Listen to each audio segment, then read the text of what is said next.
If you're interested in buying a used electric crossover, the Hyundai IONIQ 5 may have popped up on your search list. It's a great car. It offers rapid charging thanks to its 800-volt architecture, it offers solid range, and it looks pretty nice. But there's one slight issue, and that's the fact that the Hyundai IONIQ 5 can vary greatly between trims. For instance, I have an SEL off to my right and a Limited over here. And the thing is, despite these cars being one trim away from each other, they offer a vastly different array of features. And if you're considering one, it might be a little overwhelming because you think SEL comes with a lot of features, but you might be surprised. So I'll tell you the differences between the SEL and the Limited, and hopefully you'll be able to come to a decision. If you're new here, welcome to Ever. Whether you're looking at trading in your old EV or upgrading to a newer one, we have you covered. We have an inventory of over 200 used electric vehicles, and all of which are backed by a battery health score, a 150-point EV inspection, and a 90-day limited warranty. Ever is the best way to buy and sell electric vehicles.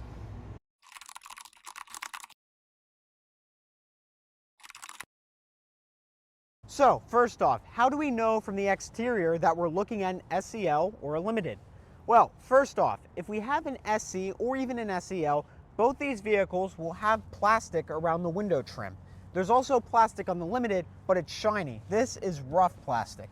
Next, all the lower trim on the vehicle is also that same textured plastic material. And that's how you can quickly tell from the outside that this is an SEL. If we move up front, we also see fog lights down here. You don't get that on the Limited.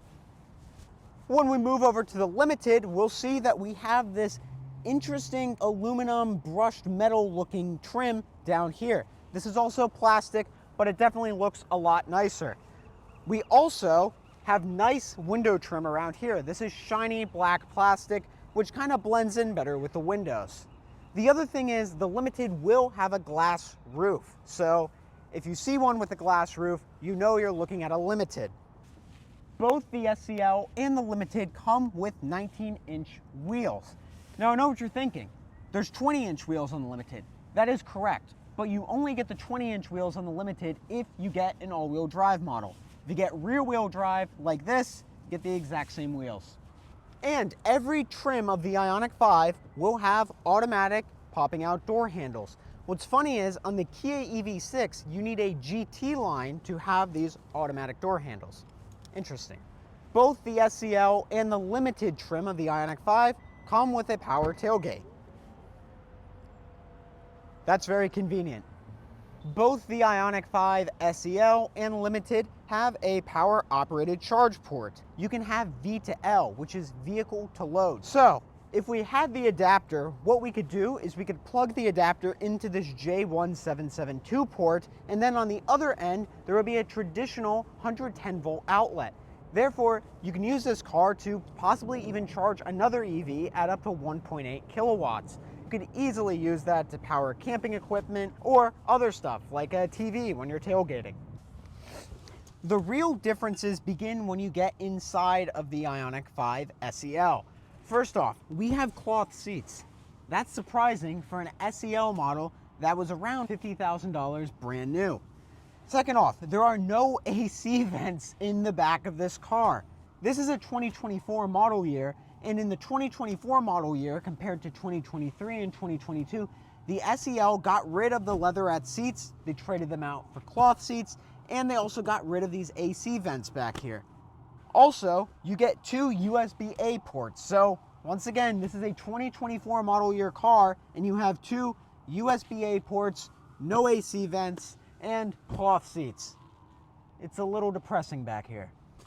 The back seat of the IONIQ 5 Limited is much more exciting. So we get AC vents. Yes, that's awesome. You can deliver wind to the people sitting back here. You also have a sunshade. That's really nice. There's also ambient lighting within the doors, and we have access to this giant glass roof, which makes the interior feel a lot more spacious and open. Once again, you get two USB-A ports down there, which is still kind of weird for 2024, but we'll pretend it's normal. And the seating material is this nice leatherette material. It feels very nice back here. It feels a lot more premium than the SEL. When you move to the front seats in the IONIQ 5 SEL, the situation doesn't really get any better. So first off, you're inundated by lots of plastic. So you have scratchy plastic here, and scratchy plastic here. And these are areas where you'll probably touch. So it's not like you have plastic that's down low, that's a little rough. You have it pretty much everywhere in the cabin.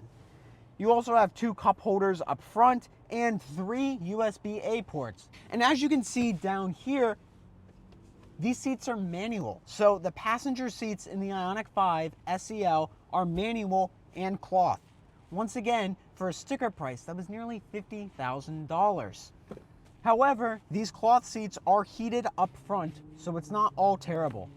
But still, when you're inside this interior, it feels a little claustrophobic, and I think that's because you don't get any glass roof in this car. So it just feels a little cramped, not a very lively interior. The door panels also don't feel that great. So you have soft touch material there, which is nice, but this is plastic, this is plastic, this is plastic, but you do get nice door handles, but that's about it. The interior of the Limited is substantially better. So yes, there still are some scratchy plastics here and there, but at least this main material right here is soft touch, which makes it feel a lot better.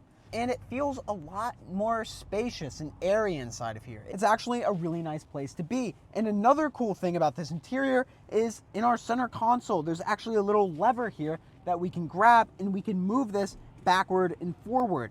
This is really cool. So say you have a bag that you want to sit in this center area, you can push the center console back to allow for more space. I really like that. It's actually surprising how much better the interior is just one trim up. So you go from SEL to Limited and it's a totally different experience in here.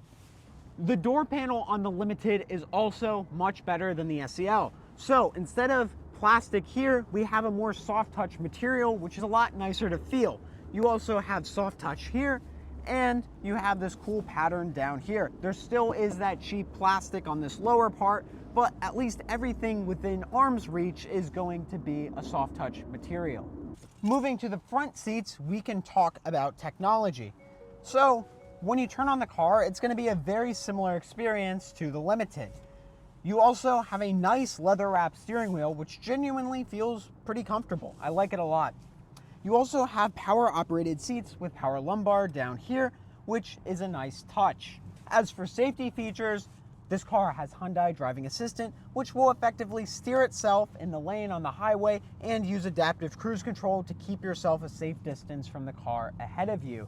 It allows for hands-free driving for about 15 seconds before it'll tell you to put your hands back on the wheel. As for the in-cabin tech on this car, there's no ambient lighting or really anything like that. But what you do get is a 6-speaker sound system. The audio quality is kind of papery and scratchy. There's just not much fidelity and depth to it. I'm just not a huge fan of the sound system in the base IONIQ 5. But this car interior is for someone who maybe is upgrading from a base Toyota RAV4 or just doesn't really care about having all those luxury amenities. The interior in this car is fine, but it doesn't really do anything special and there's nothing notable about it. It still is reasonably comfortable because these seats are actually pretty decent, but there's nothing setting this interior apart from really any other mainstream car on the road.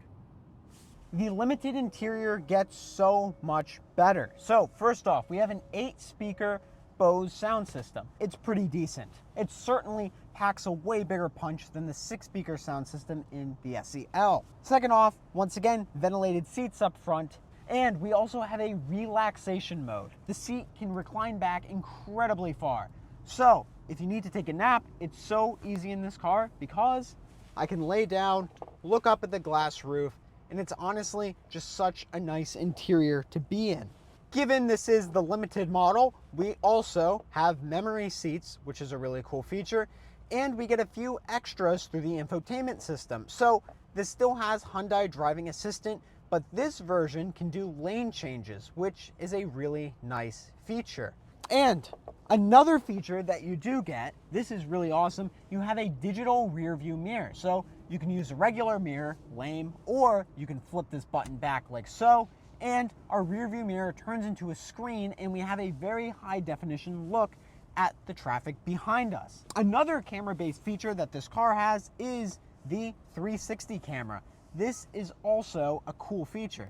So we can view our car in 3D. Granted, the proportions are always kind of wrong and the camera is a little grainy. We do get to have a 360 view of the vehicle. This is always a nice feature to have for when you're parking.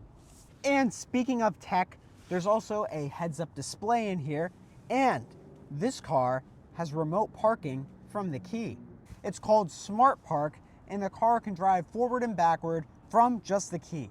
It's a really cool party trick.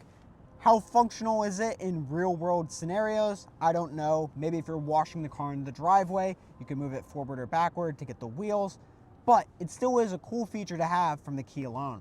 And finally, just to wrap up this interior, I think this interior really does punch above its class. So there's not many other cars that I could take a nap in like this. It's so comfortable in here. I have ventilated seats, I have a decent sound system, I have lots of cool tech features, and there's ambient lighting. This is just a really nice interior to be in, and it's shocking that the Limited is so much different than the SEL. And to wrap up this overview, it's important to note that both of these cars have the exact same powertrain. Both these cars have a 77.4 kilowatt hour lithium ion battery pack and a 226 horsepower rear drive unit.